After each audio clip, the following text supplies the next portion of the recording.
더불어민주당 전당대회 돈봉투 의혹의 핵심 인물인 송영길 전 대표가 오늘 오후 3시쯤에 귀국합니다. 민주당을 탈당하겠다고 밝힌 송 전 대표, 귀국 후에 어떤 행보를 이어갈지 관심이 쏠리고 있는데요. 한편 윤석열 대통령이 오늘 5박 7일 국빈 방미길에 올랐습니다. 최근 외신 인터뷰 관련 중국과 러시아의 반발이 커진 상황에서 안보 동맹과 경제 분야까지 구체적인 성과가 나올 수 있을지 정치권의 주요 이슈들 짚어보겠습니다. 김영준 배재대 석좌 교수, 최창렬 용인대 특임 교수 나오셨습니다. 두 분 어서 오십시오. 네, 안녕하세요. 안녕하십니까? 자, 송영길 전 대표 이야기부터 해보도록 하겠습니다. 지금 귀국 시점이 오늘 오후 3시로 예상이 되고 있는데 일단은 탈당을 하겠다, 그리고 조기 귀국을 하겠다. 이 결정들 좀 어떻게 바라보셨는지 궁금합니다. 정치적 책임을 지겠다라고 얘기를 하면서 탈당 얘기를 했고, 그리고 검찰 수사에 임하겠다 얘기를 했지 않습니까? 그런데 좀 상반된 게 나오죠. 그 녹취록에는 송영길 전 대표가 직접적으로 개입했던 정황들이 나옴에도 불구하고 본인은 전혀 모르는 일이라고 얘기를 하고 있으니까 이것이 결국은 일각에서는 뭐 꼬리 자르기식 탈당이 아니냐라는 부분도 좀 있고요. 저는 이제 송영길 전 대표 이번 돈봉투 사건 의혹 연루와 관련돼서 두 가지가 떠올라요. 첫 번째는 386 세대의 몰락이구나. 그동안 386 세대 하면은 마치 도덕적 우월 속에서 2000년대 김대중 대통령이 영입했었던 그 386 세대, 지금 정치의장 하는 김민석 의장, 그리고 소영길 전 대표 이렇게 됐었는데 이분들이 한 20년이 지난 상태에서 이렇게 부패 정치인으로 추락했다는 것에 대해서 상당히 나름대로 좀 찹찹함을 가질 수 있는 거가 있고요. 또 두 번째는 아무리 진영의 논리가 우리가 지금 지배한다고 하더라도 잘못한 데에 대해서 뭐 큰 인물이라든지 아니면은 뭐 나름대로 그 정당성을 부여하는 것에 대한 민주당 일각에서 나오는 그러한 동정 여론은 그런 국민들의 상식과는 맞지 않는다라는 말씀 좀 드립니다. 알겠습니다. 의혹 자체에 대해서는 여전히 몰랐다는 입장입니다만 그래도 탈당을 하겠다 이 정도 선에서 이제 입장을 밝혔단 말이죠. 어떻게 들으셨는지 궁금합니다. 이제 탈당하겠다라는 것하고 검찰의 수사를 받겠다라는 것, 그리고 의혹을 모른다. 이 세 가지가 지금 요점이잖아요.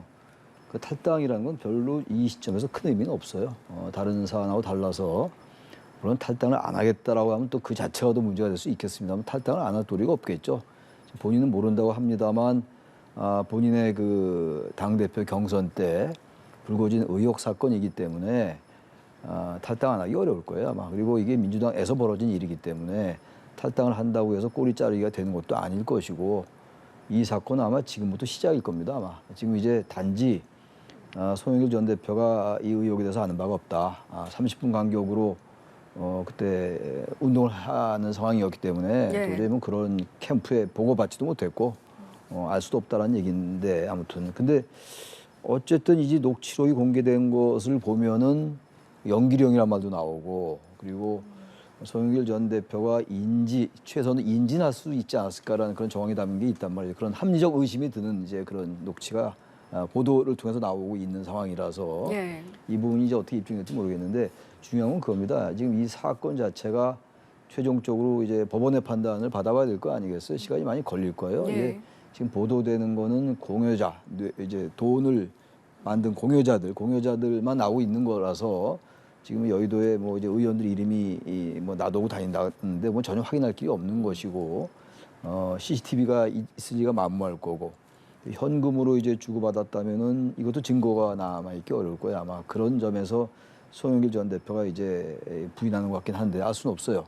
그 역시 대한민국의 정치권에 있는 모든 부패 사건이 그렇듯이 일단 부인하고 보는 것 같기도 해요. 근데 아무튼 간에 이 사안 자체를 민주당이 앞으로 말씀을 나누겠습니다만 일상적이란 말은 이상합니다만 어떤 그 대가성을 전제로 해서 금품을 수수하는 이런 사건과는 아예 차원이 다른 거다. 이게 사실이라면 정당 정치와 민주주의의 근간을 훼손하는 거다라는 측면에서 민주당의 대응이 보다 더 확실하고 또 철저할 필요가 있는데 지금 현재까지는 좀 안이하게 보인다. 좀 한가하게 보이는 측면이 있습니다. 그렇다면 송영길 전 대표의 앞으로의 거취는 어떻게 될 것인가라고 봤을 때 일각에서는 좀 탈당을 넘어서 정계 은퇴까지 고려해야 하는 게 아니냐 이런 목소리도 있거든요. 본인은 뭐 정계 은퇴와 관련돼서는 선을 그었죠. 뭐 평화와 통일 관련된 일을 해야겠다라는 생각을 좀 하고 있다고 얘기를 하고 있는데요. 예. 결국은 뭐 이 수사 결과가 어떻게 나오냐에 따라서 결국은 이제 달라질 거라고 볼 수밖에 없는데요. 뭐 우리가 그동안 많은 얘기를 했지만은 민주정당 70년 얘기를 하는 경우가 종종 있었어요. 민주당 내에서. 그런데 정치 부패 사건이라는 거는 이건 민주주의를 파괴하는 행위거든요. 더 나아가서 표를 매수를 해서 당대표가 된다라는 그러한 것들이 정말 사실로 확인된다고 한다면 이거는 뭐 단 탈당이 아니라 이제 정계 은퇴를 할 수밖에 없는 두 가지 면에서 송영길 전 대표한테 묻고 싶어요. 뭐 30분 단위로 활동을 하기 때문에 자기가 돈봉투와 관련된 건 알지 못한다고 하는데 선거를 24시간 합니까? 통상적으로 하루 일정이 끝나고 나면은 제가 알기로는 그 선거 대책 전략회의를 하잖아요. 안 하면 이상한 사람이죠. 그 했다고 한다면 핵심적인 사람들이 모여서 얘기를 했을 가능성이 굉장히 높은데 그런 것이 전혀 없었다고 부인할 수 있나요? 그건 정치의 정자도 모르는 사람이 하는 얘기고 더 나아가서 지인들을 괴롭히지 말라. 이게 지금 검찰 수사가 지인들을 괴롭히는 건가요? 이거는 굉장히 중대한 나름대로 정치 부패 사건을 가지고 마치 이 말 속에서는 정치 탄압, 정치 보복이라는 거를 갖고 얘기를 하고 있는데 그렇다고 한다면 왜 고민정 최고위원 같은 경우에 그렇게 당당하면 들어와서 교육하라고 얘기한 적도 있었고 그 더 나아가서 이것 때문에 민주당이 민주주의의 정통성이 훼손될 수 있다는 것을 얘기를 하고 있는데 그런 면에서 봤을 때 뭐 지금 당장 뭐 단언하기는 어렵지만 예. 뭐 정계 은퇴만이 아니라 정말 더 큰 나름대로 만약에 형사처벌을 받을 경우에는 뭐 자연스럽게 정계 은퇴까지 가지 않겠습니까? 라는 예. 생각을 좀 합니다. 그런데 송 전 대표는 이렇게 말했습니다. 모든 문제를 직접 해결하고 민주당으로 돌아오겠다라는 이야기를 했고요. 이 이야기를 들어보면 지금 과거에 부동산 그 시점에서 송 전 대표가 결단했던 그때가 떠오르기도 하고 그렇거든요. 글쎄요, 모든 일을 해결하겠다는 게 어떤 의미인지 잘 모르겠어요. 제가 예. 아까 말씀드린 게 이제 이 사건은 시작이에요. 이 사건 의혹 사건이죠. 시작에 불과한 것이고 지금 이제 아마 검찰이 그 돈을 받은 의원들을 특정하고 있을 겁니다. 아마. 근데 그 부분을 이제 증거나 법률이 입증하는 것도 별개의 문제잖아요. 아직 그런 부분에서 알 수 없어요. 지금 이 사건이 어떻게 될지. 얼마나 법원이 인정할 수 있는 증거를 가지고 있는지 검찰이 그걸 우리는 모르잖아요. 지금. 그래서 이제 송영길 전 대표도 귀국하고 오늘 뭐 오후에 온다니까 예. 귀국한 다음에 아마 그런 것들을 점검을 하겠죠. 어차피 이제는 뭐 본인이 이제 연루된 것이 아직 완전히 밝혀지지 않았다 하더라도 녹취 파일이 나온 상태이기 때문에 예. 본인이 전혀 몰랐다라고 하는 게 합리적으로 잘 납득이 안 가는 부분은 분명히 있단 말이죠. 그러니까 이렇게 벌어지고 있는 일들을 바로 본인의 송 전 대표가 후보로 출마했을 때의 선거 때 이루어진 일인데 전혀 몰랐다라는 건 납득이 잘 안 가죠. 우리 일반 이제 보편적으로 볼 때. 그럼에도 불구하고 이제 이런 부분들이 일상적인 그런 녹음 파일을 가지고만 단정할 수 없는 법리적인 문제가 있는 거란 말이에요. 증거의 문제 때문에 예. 아마 그런 면에서 자신을 가지고 또 그렇게 얘기하는지 모르겠어요. 그래서 그런 부분을 다 해결하고 일소하고 자신의 결백, 무고함을 증명한 다음에 이제 복당 내지는 다시 이제 예. 명예를 회복하겠다. 뭐 그런 의미잖아요. 근데 지금으로서는 전혀 알 길이 없어요. 지금 제가 볼 땐 그러나 나온 여러 가지 그 이제 그 녹음 파일들을 보면 좀 구체적인 게 많이 있단 말이에요. 그렇다면 전혀 없는 사건을 가지고 없는 의혹을 가지고 이렇게 나오지는 않았을 것 같아요. 예. 민주당의 입장도 많이 바뀌었어요. 처음에는 야당 탄압이다, 기획수사다 이런 입장이었는데 지금 그런 얘기 할 수 있는 상황이 아니죠. 아니고 일단 송영길 전 대표가 귀국한다고 하니까 탈당도 하고 일단 지켜보겠다는 입장일 수밖에 없는데 제가 말씀드린 것처럼 아무리 수사권이 없다 하더라도 당 차원에서 진상조사를 안 하겠다라고 하는 건 이해가 가지 않아요. 수사권이 꼭 있어야만 무슨 뭐 어느 조직에서 조사하는 건 아니거든요. 예. 그래서 지금 신정훈 의원은 뭐 자신의 이름이 나왔던 모양이죠. 더불어민주당의 신정훈 의원 같은 경우는 뭐 진실고백 같은 거 하자라는 제안을 하고 있는데 거기에 버금가는 뭔가 특단의 조치가 있어야 돼요. 지금 이게 검찰 수사만 지켜보겠다라는 차원이 안 된다는 거예요. 왜냐하면 제가 말씀드린 바와 같이 일상적인 이 부패 사건하고 상당히 다른 거거든요. 아까 김 교수님 말씀하셨습니다만 표를 사는 행위란 말이에요. 매표. 매표라는 건 민주주의를 완전히 형해화시키는 거거든요. 민주주의가 운영되는 핵심 메커니즘, 핵심 기제는 선거예요. 그 과거에 마오쩌둥이 권력은 총구로부터 나온다라고 얘기했지만 민주주의에서 권력은 선거로부터 나오는 거거든요. 이 선거 자체를 만약에 표를 매수해서 이게 승부가 바뀌었다면은 이 자체는 일상적인 사건하고 다른 것이기 때문에 이게 뭐 시간이 가면 해결되거나 덮어질 사건이 아니에요. 이거는 이건 뭐 보수 진보의 문제는 더욱더 아닌 것이고 그야말로 정통 정당인 민주당이 지금 대하는 태도가 좀 지켜봐야지 알겠습니다만 이 사건의 심각성을 덜 인식하는 게 아닌가 이런 생각이 들 정도입니다. 이제 말씀하시는 걸 들어보면 계속해서 민주당이 좀 더 적극적인 대응을 해야 한다라는 말씀을 해주고 계신데 그러면 송영길 전 대표가 귀국한 이후에 이를 기점으로 해서 좀 자체 조사라는 적극적인 형태로까지 가야 된다고 보시는 거예요? 아까 저기 LH공사 그 송영길 전 대표 있을 때 말씀하신 것처럼 169명에 대한 전수조사 못할 거 없죠. 이 사건의 심각성에 비추어 볼 때, 이 사건 의혹의 심각성에 비추어 볼 때 해야 된다고 보고 하려면 할 수 있어요. 당연히 왜 못합니까? 그동안 그 경선 캠프에서 있었던 일이 있는데 왜 그 모르겠어요. 근데 이걸 처음에 할 것 같이 얘기하다가 수사권이 없기 때문에 별 효과가 없으니까 검찰이 빨리 수사해 주시라고 방향을 바꿨잖아요. 그게 자꾸만 좀 이제 깨름직해요. 이제 그렇게 할 계제가 아닌데. 아마 지금 현재 제가 알기로는 뭐 저만 이런 말씀드린 게 아니라 대체의 여론들은 뭐 제가 다 여론을 점검해 보지 않았습니다만 민주당이 지금 현재 이대로 있어서 안 된다라는 여론이 지배적일 겁니다 아마. 그렇다면 민주당이 여론에 부응한다는 의미에서도 검찰 수사는 수사일 것이고 검찰은 아마 자신들의 일정에 따라 수사를 할 거예요. 송영길 전 대표의 말 따나 뭐 날 당장 소환하라고 소환되는 것도 아니잖아요. 검찰로서도 공여자만 나온 상태니까 직접 돈을 받은 의원들에 대한 조사도 하고 그래서 뭔가 자료를 가져야지 송영길 전 대표를 소환할 수 있을 거 아니겠어요. 무조건 소환할 수 없는 거 아닙니까? 그리고 자체 조사라는 것보다도 더 강력하고 그리고 국민들로 봤을 때 납득을 할 수 있는 조치가 있어요. 제가 만약에 민주당 당대표라고 한다면 진실 고해성사를 해라. 만약에 모든 169명을 상대로 해서 돈 봉투를 받았는지 안 받았는지에 대한 것들을 당에다가 제출을 하고 또 신정원 의원은 제가 안 받았다는 거 아니에요. 만약에 안 받았다고 했다 검찰 수사 결과가 나오면 다음 공천은 없다. 무조건 100% 스트라이크아웃 시킨다라고 하는 그런 강력한 조치를 보여줘야지 뭐 지금처럼 이렇게 뭐 탈당하고 잘 됐다 뭐 큰 정치인은 다르다 이런 식의 반응이 나온다는 거는 한마디로 국민을 우롱하는 거고 송영길 전 대표가 뭐라고 얘기했냐면 자기네 탈당을 계기로 해서 민주당은 적극적으로 대응해라. 뭐를 개인의 비리에 관련된 거로 적극적으로 대응하라는 거예요. 이게 바로 민주당이 지금 여기까지 얘기했던 정치 보복 프레임을 다시 들고 나오는 거고 더 나아가서 자기는 전혀 모르는 거였지만 책임을 지겠다. 그건 거꾸로 얘기하면은 그거는 특정 개인의 개인적 일탈에 불과하다는 걸 얘기하는 거거든요. 인식 자체가 굉장히 잘못돼 있다. 저런 잘못된 인식을 가지고 대응을 한다고 한다면 결코 국민들을 설득하지 못할 뿐만 아니라 더욱더 민주당은 이 부패 수렁의 누브로 빠져들어갈 수밖에 없기 때문에 정말 나름대로의 특단의 조치를 취할 수 있는 그러한 동기가 필요한데 문제는 지금 이재명 당대표가 사법 리스크로 맞물려 있기 때문에 이중잣대 논란이 나올 수밖에 없어 그런 거예요. 자기가 잘 때는 뭐 정당원들 적극적으로 대응하게 하고 이 뭐 개인에 관련된 거 이거는 뭐 개인 거라고 얘기를 하고 이러다 보니까 이중잣대 논란 속에서 민주당이 호적거릴 수밖에 없는 부분들 그래서 특단의 조치라는 거는 자 2010 기억이 나시지 않습니까? 2011년에 당시 한나라당의 당대표가 홍준표 대표였어요. 그 디도스 사건이 터졌습니다. 어떻게 됐죠? 자신이 직접적으로 관련이 없지만 책임을 지고 어떻게 돼요? 당대표직을 내려놨잖아요. 그리고 2012년에 박근혜 비상대책위원회가 만들어졌거든요.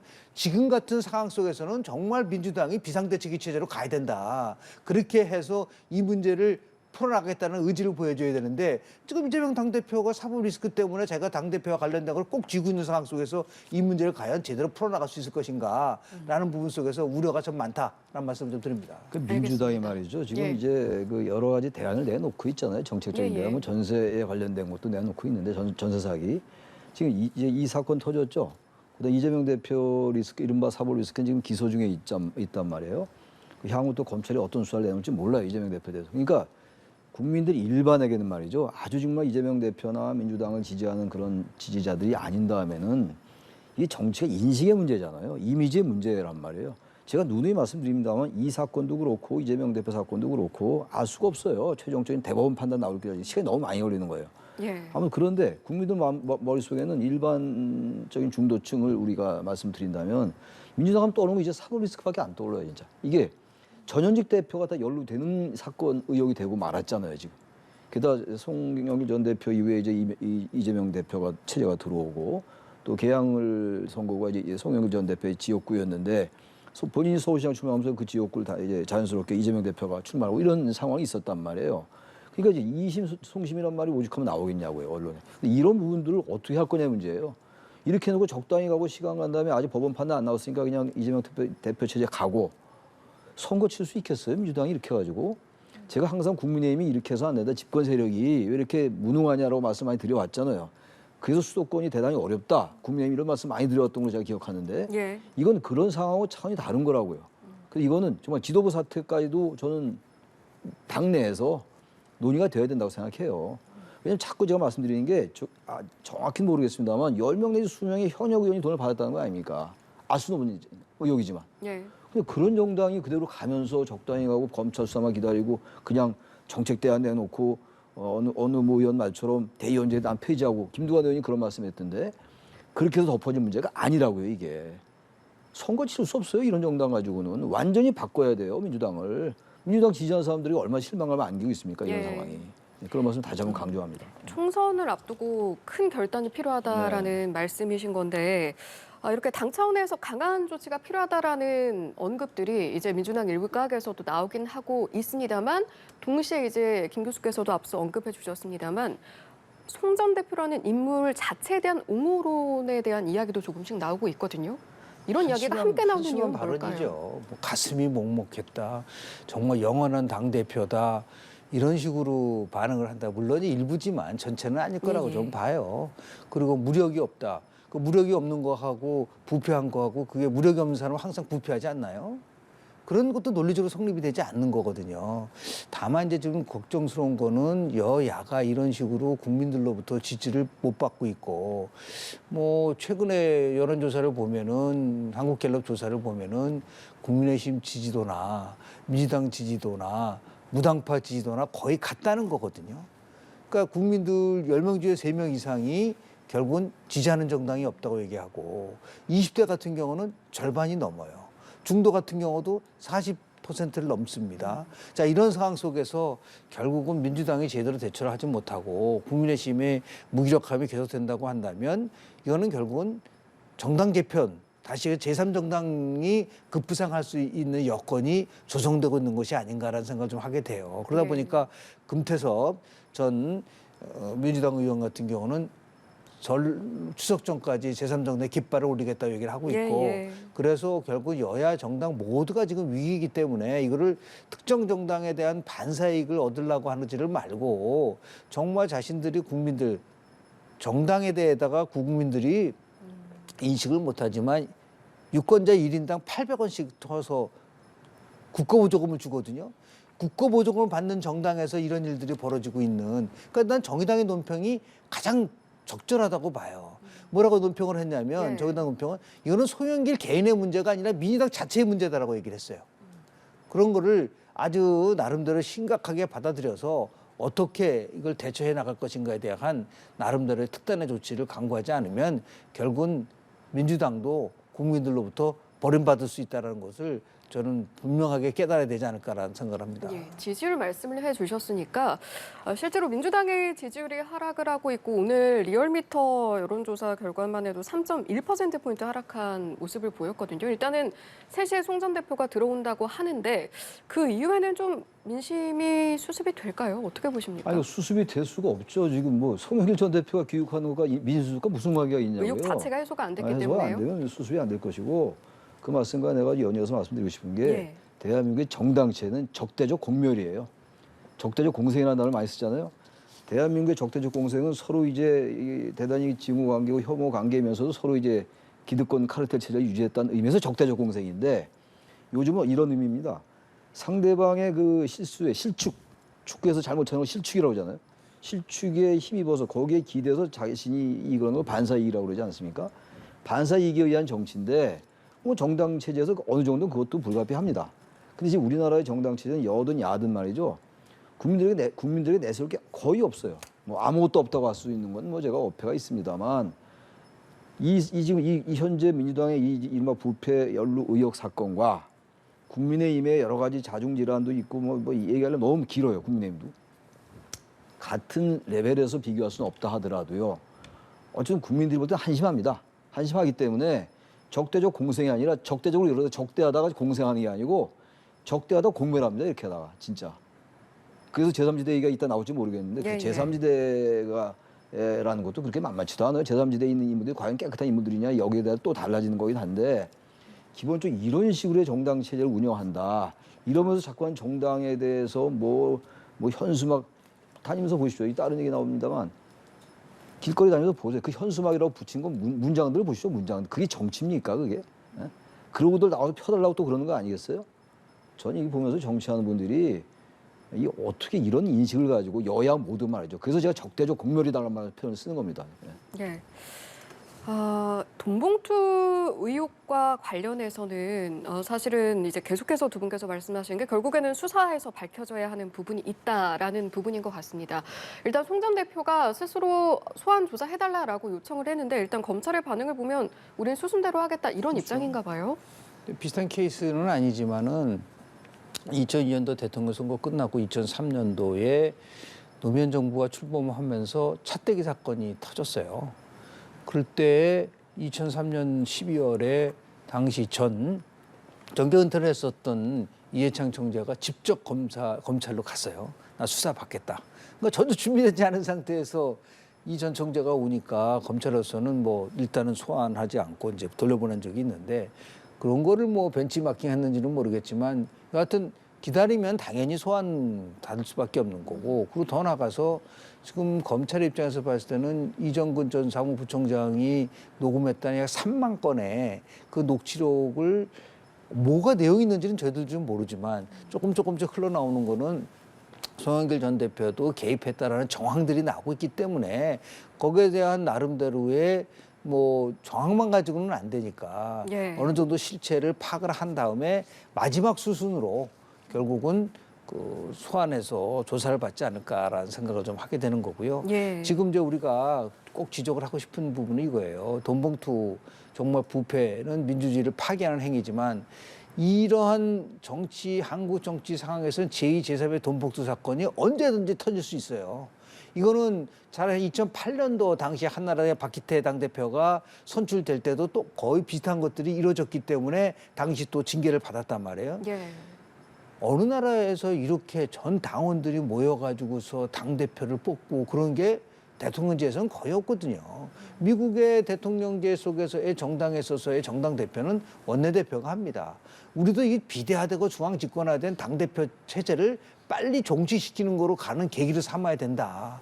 그렇지 않으면 지금 대의원이라든지 당원이라든지 또는 더 나가서 국민의힘은 당원 100%를 했지만 경우에 따라서는 국민들도 참여를 하고 있거든요. 그렇게 해서 탄생한 당대표가 모든 권한을 갖지 않습니까? 당직권도 갖고 있고 공천권도 갖고 있고 이러다 보니까 무소부의 힘을 갖고 있으니까 거기에 어떻게 되죠? 출석이 패거리 정치가 나오는 겁니다. 정치적 부족주의를 결국 양상시키고 있다. 자, 이 김에 이제는 너무나 구태의연한 이 낡은 정치의 상징이라고 할 수 있는 각 정당의 당대표 선거를 이제 손을 봐야 된다. 그런 의미에서 정말 새롭게 거듭나고 정치 개혁의 계기로 삼았으면 좋다는 생각이 좀 들고요. 단순하게 뭐 송영길 전 대표가 구속되느냐, 구속되지 않느냐 문제에 대해서는 별로 중요하지 않아요. 대한민국 정치를 어떻게 정상화시키고 잘못된 정당 시스템을 원상 복귀하느냐라는 그러한 큰 계기로 삼았으면 좋겠습니다라는 말씀 좀 드립니다. 뭐 법률적 판단도 있지만 일단은 정당의 제도를 손보고 지금 근본적인 개혁을 하는 것이 필요하다는 말씀이셨거든요. 뭐 당연한 말씀이고 근데 그게 어디 쉽게 되겠냐고요. 지금 당대표 선거라는 게 지금 제가 봐도 당대표가 별 필요가 없어요. 이런 식의 당대표가 있으면 뭐합니까? 정당 체제 자체를 고쳐야 되는 거고 그리고 공천제도는 항상 하는 말씀입니다만 공천제도도 바꿔야 되고요. 정당 체제 자체를 바꿔야 돼요. 그리고 국회의원의 특권도 내려놔야 되고요. 근데 그렇게 얘기를 해야 안 되잖아요. 안 되는 이유가 뭡니까? 국회의원들이 입법권을 가지고 있잖아요.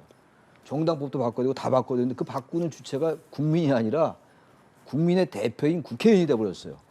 그러다 보니까 자신들의 기득권 바로 눈앞에 보이는 작은 이익, 소리, 작은 이익에 탐닉하다 보니까 아무리 얘기를 해봐야 소용이 없는 거예요.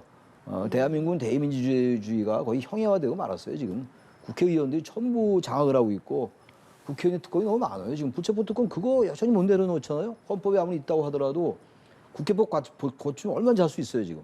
그거 안 하잖아요 지금. 그렇게 불체포 특권 얘기가 나오고 이재명 대표 관련된 거 있고 또 앞으로 향후 또 문제가 될 것 같은데 특히 이제 민주당 저 문제 때문에 향후 어떤 의원들의 뭐 불체포 특권이 이것이 표결을 비출지 몰라요 지금 알 수 없는 상황인데 여전히 이것도 안 되는 거 아니에요?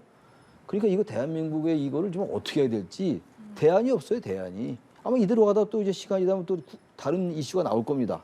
그럼 또 뭐 검찰 수사는 수사대로 되겠습니다만 이슈가 또 이슈를 덮고 국민을 전화하고 또 선거 다가오고 이렇게 가지 않겠어요? 그 우리 국민들만 그냥 답답한 거죠. 국민들만 정말 그야말로 의원들의 그 당선을 위한 객체로 전락하는 거예요. 대한민국 국민 유권자들은. 그거 아닙니까 지금이. 대안이 없는 것 같다. 어떻게 해야 할지 굉장히 걱정스럽다라는 말씀을 해주셨는데 좀 근본적으로 왜 이런 상황이 했는가를 저희가 생각을 보다 보면 과거로 좀 돌아가 봐야 할 것 같습니다. 말씀해 주신 것처럼 2008년 한나라당에서도 비슷한 상황이 발생했음에도 그때도 또 이제 정당 관련해서 숨은 것들이 있지 않습니까? 그럼에도 불구하고 반복되는 이유는 어디서 찾아봐야 할까요? 한마디로 정치 철학의 부재죠. 내가 왜 정치를 하고 정치를 했을 때 정말 어떠한 정치를 할 것이냐에 대한 나름대로의 사고나 철학이 없어요. 그냥 국회의원 한번 하고 빠찌 한번 달고 하는 것을 자신의 정치의 목적으로 본다고 한다면 불행해지는 거죠. 저 대안이 없다고 하지만 결국 우리 국민들은 깨어 있습니다. 그러니까 깨어 있는 시민이 결국은 대한민국을 바꾸고 민주주의를 바꾸는 더 발전시킬 수 있어요. 뭐 이게 우리가 직접적으로 얘기를 할 수는 없겠으나 2016년도 프랑스를 한번 보십시오. 그 나름대로 전진이라고 하는 새로운 정당을 만들어서 국민들에게 대폭적인 지지를 받았단 말이에요. 그러니까 우리도 보면은 이런 식으로 해서 정말 거대 정당들이 국민들의 지지를 못 받으면은 보이지 않는 제3의 정당들이 나올 수 있는 부분들도 있는데 그것을 키워주지 않냐는 건 결국은 국민의 힘에 달려 있는 거예요. 그러니까 깨어있는 시민이 정치를 바꾸는 거죠. 마크롱 같은 경우가 정말 아무것도 없이 시작을 했지만 앙마르시라고 하는 처음에 정당 조직을 만든 건 아니에요. 일반적인 지지자 집단 조직을 만들어서 이 앙마르시아가 결국은 정당으로 발전되고 그 정당이 다수당이 되고 결국 집권당이 되는 부분들이 있었단 말이에요. 자, 그 말은 뭐냐? 그 당시만 해도 프랑스의 시민들이 결국은 기존 정당에 대한 것에 대한 불만이 워낙 강했기 때문에 앙마르시아라고 하는 정말 새로운 전진을 나타내는 정당에다 지지를 했던 거와 마찬가지로 이거 지금 이 기회를 통해서 여야가 모두 지금 대한민국 정당 정치에서 사라진 게 있어요. 가장 큰 거는 뭐냐? 민생도 생각하지 않지만 더 중요한 거는 정치 개혁이라는 화두가 사라졌잖아요. 지금쯤이면 특히 야당은 정치 개혁을 주도로 해가지고 하는 것이 주특기인데도 불구하고 전현직 대표가 지금 사법 리스크에 막혀 있는 바람에 개혁의 객재도 못 꺼내고 있다. 그러면 어떻게 되죠? 변화시킬 수 있는 힘은 어디서 있느냐? 결국 국민에게 있죠. 국민은 결코 어리석지 않다는 것을 보여줄 때만이 대한민국 정당이 바뀌는 것이죠. 지금 있는 여야 정당 모두에 의해서 바꿔라고 얘기할 때는 너무나 많은 기회를 줬잖아요. 너무나 시간을 줬잖아요. 안 바뀌잖아요. 그럼 누가 바꿀 수 있죠? 결국은 국민이 바꿀 수밖에 없다라는 말씀 좀 드리고 싶습니다. 쉽지 않은 상황 속에서도 그래도 정치개혁 이뤄가려면 어떤 게 좀 필요할까요? 결국은 국민의 압력밖에 없어요. 2016년도 가을부터 시작된 박근혜 탄핵 소추 의결 12월 9일 날 의결되고 2017년도 3월 달에 파면됐어요. 헌재에 의해서. 국회가 한 게 아니에요. 국회가 탄핵 소추 의결은 했습니다만 제 기억으로는 그때 이제 탄핵 소추 의결 임박했을 때 탄핵 안 하려고 했어요. 국회가. 근데 광화문에 200만이 나온 다음에 탄핵으로 갔던 거거든요. 결국은 국민의 압력이에요. 제가 대의민주주의가 거의 형해화되어 있다고 말씀드렸습니다만 우리 국민이 해낼 수 있을 겁니다. 아마 지금 제가 보기엔 아까 적대적 공모이라는 단어를 썼는데 거의 임계점에 왔어요. 정당 체제가 이제는 더 이상 무능하다. 더 이상 이대로는 안 된다라는 거. 보수 진보의 문제를 이미 넘어온 거예요. 그렇다면 저는 거의 임계점에 왔기 때문에 언젠가 어떤 계기가 촉발되면은 있을 겁니다만 근데 그게 제가 볼 때 당연히 제3지대 정당까지 될 것 같지는 않아요. 지금 현재 상황 같은데 뭔가 뭔지는 뭐 있을 겁니다 아마. 반드시 있을 거예요. 이대로 갈 수는 없어요. 정당 체제가. 그 말씀 분명히 드립니다. 자, 국민의힘 이야기도 한번 해보도록 하겠습니다. 국민의힘과 전광훈 목사 얼마 전까지만 해도 계속해서 거리를 두는 모습이었는데 이게 과거에 도움을 요청했던 건으로 지금 다시 둘 사이에 논란이 불거지는 모양새거든요. 이거 어떤 상황인 겁니까? 글쎄요, 저 정광훈 대표, 정광훈 목사가 지금 저기 개신교 목사인데 우선 이제 개신교 목사가 종교인이 정치에 저렇게 개입하고 정치에 연루돼 있는 것 자체가 대단히 부적절하다는 말씀을 제가 총론적으로 드리고 예. 또 김기현 대표가 일단 그 당대표 선거할 때 돈은 아닙니다만 어제 도움을 요청했다는 거 아닙니까? 이게 그만큼 당대표 선거가 그걸 한 표가 아쉬우다 보니까 정광훈 목사가 사실상 극우적인 성향을 가진 분이고 그런 발언을 많이 해왔던 걸 부인할 수 없는 거 아니겠어요? 그러다 보니까 이 정광훈 목사의 발언이 썩 그렇게 보수적 발언을 넘어서 대단히 극우적 발언임에도 불구하고 이 보수 정당의 이 정치인이 자꾸만 그쪽에 기웃거리는 게 사실이라는 게 입증이 된 거예요 지금. 김재원 최고도 마찬가지고 그리고 김기현 대표는 그렇게 말씀을 했고 얘기를 했고 그러니까 이 부분은 결국 이겁니다. 제도의 문제도 있습니다만 우선 국민의힘의 정치인들이 그런 것에서부터 스스로 빠져나와야 된다는 인식이 일단 필요해요. 그래야 제도가 이게 맞물리고 조응하면서 바뀌어 나가는 것이지 네. 제도만 바뀐다고 해가지고 이게 제도의 허점이 분명히 있는 거거든요. 좀 그래서 국민의힘이 지금 여전히 정광훈 목사에게 휘둘리는 것처럼 보이고 이번에 정광훈 목사가 국민의힘과 결별하겠다고 하면서 기자회견하면서 무슨 얘기했어요? 앞으로는 더욱더 자기한테 의지하게 될 거다. 이게 과연 할 수 있는 얘기냐고요. 국민의힘이 얼마나 그 정광훈 목사라는 사람한테 얕잡아 보였으면 저런 허점을 보이냐고요. 저는 이 부분은 국민의힘이 책임을 져야 돼요. 이건 지금 돈 사건 때문에 지금 민주당의 이슈가 많이 나오고 있는데 이거 못지 않은 겁니다. 이것도 돈하고 관련 없는 겁니다만 예. 정광훈 목사가 지금 당원들 많이 가입시켰다는 거 아니에요 지금? 이중당적이 있는 사람은 이제 출당시켰다는데 그 정광훈 목사 추천이 없으면 어떻게 가려내요? 가려낼 기라고 여전히 또 휘둘릴 거 아니겠어요? 저는 그래서 보수 세력도 마찬가지고 보수 정당도 그렇고요. 극우적인 성향을 가진 개신교 목사에게 휘둘리는 것 자체가 대단히 부끄러운 거다. 그 특단의 조치를 취해야 돼요. 김기현 대표도 부끄러운 줄 알아야 돼요. 그 말 본인이 했습니다만. 그게 지금 당대표 선거에서 정광훈 목사 같은 분한테 도움을 요청했다. 그게 당당한 당대표가 됩니까? 연포탕이 될 수가 있어요. 연대 포용탕이 되냐고요. 그러니까 그게 안 되잖아요. 지지율이 그러니까 뭐 돈만 하라 아닙니까 대통령하고. 그대로 보여주는 거라고 생각합니다. 예. 예. 이런 상황에 이른 것 자체에 대해서 이제 쓴소리를 네. 해주셨는데 국민의힘은 거리를 두고자 하는 것 같은데 이제 거리를 둘만 하면 계속해서 이런 것들이 나오고 있단 말이죠. 왜 이런 상황이 되는 걸까요? 일단 뭐 지난 전당대회 때는 이제 두 가지 룰이 이제 바뀌었잖아요. 첫 번째는 전당원 투표제, 당원 100%, 그리고 결선 투표제를 하다 보니까 김기현 대표가 결선 투표까지 가지 않기 위해서는 뭔가 마지막으로 자신을 도와줄 수 있는 사람을 찾다가 보니까 이제 정광훈 목사한테 도움을 청했었던 것 같아요. 그다음에 당원 100%, 그러니까 예를 들어서 극우 성향인 분들이 지금 당원으로 많이 가입을 했고 그 일정한 비율을 가지고 있다고 한다면 결국 이게 전당원 투표를 하게 될 경우는 국민의힘의 입장에서 봤을 때는 국민의 목소리보다는 당원들의 목소리만 듣겠다. 그러면 당원들을 많이 통제할 수 있는 사람이 힘을 가질 수밖에 없는 구조이기 때문에 이런 것들에 대한 것들을 우려를 했기 때문에 전당원 투표제에 대해서 좀 다양성을 가져오기 위해서 국민의 참여도 좀 가져가야 된다는 얘기를 수없이 했지만 그때 결국은 안 지켜졌잖아요. 그러니까 이런 현상들이 나오는 거죠. 그러니까 결국은 뭐냐면 정당이 갖고 있는 가장 중요한 것은 자신들이 지향하는 가치와 그리고 앞으로 어떠한 미래를 이끌어갈 것이라는 이 정책에 대한 나름대로 확고한 그 기반이 있지 않으면 쉽게 표현하면 정광훈 목사나 또 다른 제2, 제3의 새로운 세력이 언제든지 당을 어떻게 흔들어낼 수가 있다는 거라고 볼 수밖에 없는 것이죠. 근데 그런 거를 막기 위해서라도 결국은 국민의당이든 힘이든 민주당이든 당이 중심이 돼서 가장 중요한 도대체 이 정당이 추구하는 가치와 노선이 무엇인가를 명확하게 얘기를 하는 부분들이 좀 필요해요. 스웨덴 얘기를 조금 말씀을 좀 드리면 스웨덴은 스웨디시 데모크라시 파티라고 해가지고 아직 극우 정당이에요.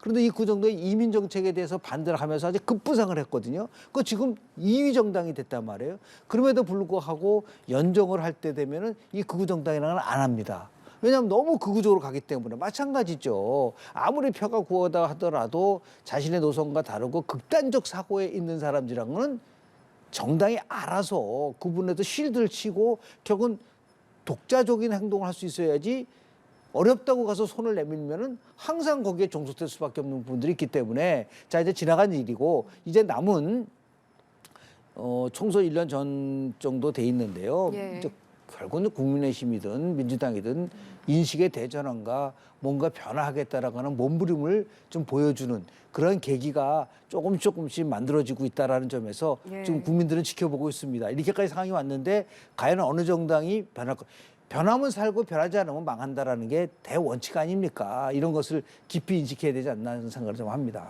예. 덩치가 큰 두 정당이 이제 각각의 이슈가 있다 보니 중도층의 표심은 어디로 갈 것인가에 대한 관심이 굉장히 많아지고 그렇다 보니까 두 분도 한 번씩 언급하셨습니다만 제3지대에 대한 눈길이 가고 있습니다. 그 가능성, 그 성공적으로 안착할 수 있을지에 대한 부분까지 어떻게 보시는지. 저뿐만 아니라 많은 국민들이 제3지대에 출연을 원하고 있을 겁니다. 아마 지금 제3지대 이른바 제3정치세력 제3당 그 제3당이라는 단어가 맞는지 모르겠어요. 제3당 항상 제3당만 해야 되는 것 같으니까 제3이라는 단어가 어떤지 모르겠습니다만 편의상 이렇게 통용을 한다면 예. 지금의 이런 상황에서 여야 정당에 몸담았던 분들이 나와서 제3지대를 만든다. 한계가 있다고 저는 생각해요. 그 부분이. 정말 새로운 정치 세력이 아닐 수가 있죠. 예. 아닌 게 아니라 그리고 또 그 당내에서 정말 쓴소리를 하는 의원들이 있잖아요. 지금. 여야 다. 근데 그 사람들이 나와서 합류할 수 있을 것인가. 좀 그것도 좀 회의적이에요.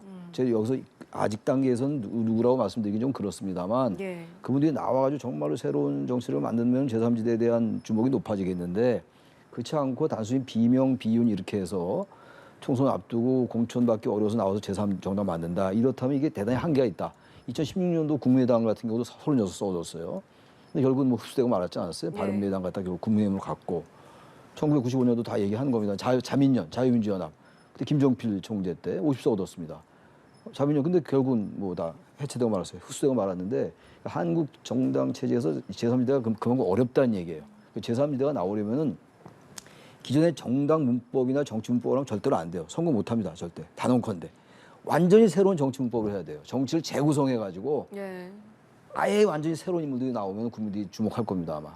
지금 국민들이 기존에 뭐 몇 선 의원 이런 것 부분에 대해서 그렇게 주목하지 않아요. 이제는. 지금 송영길 전 대표는 뭐 얼마나 중진입니까? 그래서 그런 건 중요한 게 아니라 완전히 새로운 정치 문법, 정치 재구성을 가지고 제3지대가 나오는데 그건 제3지대가 아닌 거예요. 예. 그건 제1당이 될 수가 있는 거죠. 그런 식으로 가면 성공하는 것이고 예. 그렇지 않고 적당히 양쪽에서 주류가 아닌 비주류가 나와서 당을 만든다. 그래서 성공하기 어렵다. 저는 그렇게 생각합니다. 알겠습니다. 저는 관심 있는 거는요. 예. 정치 패러다임이 충격에 의해서 변화되는데 보통 제3지대 정당은 세 가지 조건이 갖춰졌을 때 성공하는 경우가 많아요. 네. 지역 기반, 인물, 네. 이슈거든요. 그런데 지금 이 제3정당을 추구하고 있는 분들은 과거와 같은 지역이 아니라 수도권 중심으로 가는 거예요. 그다음에 인물은 특정한 인물이 아니라 이제 국민 한 분 한 분이 인물이 돼가지고서 새로운 정당 참여를 하게 되고 이슈라는 거는 뻔하지 않습니까? 정치개혁 이슈. 이 정당이 이런 식으로 놔둬서는 안 된다.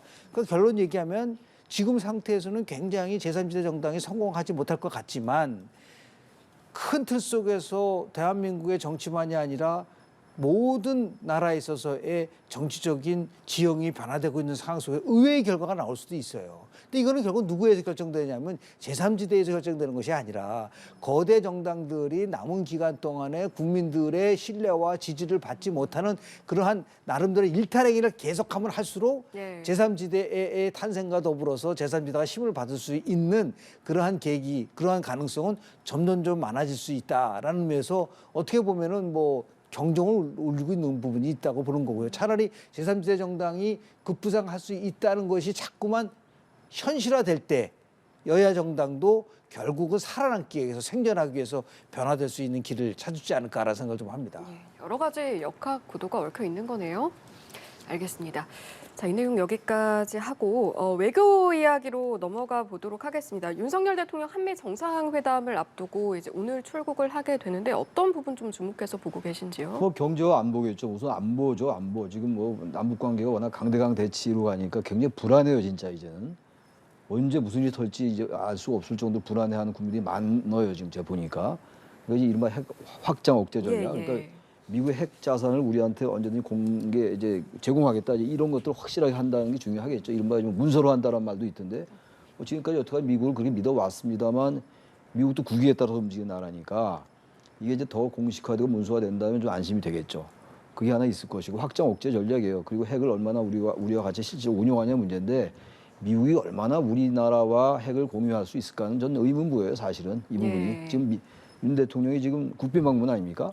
국빈 방문이면 최대의 대우를 해주는 건데 미국이라는 나라가 대한민국을 최대로 대우해주면 뭔가 얻어내려고 하는 게 있지 않겠어요. 그 얻어내려 하는 게 아마 전 이 동북아에서의 한미일 동맹일 겁니다. 아마 지금 미국은 기본적으로 이 세계 전략이 대중국 견제예요 지금.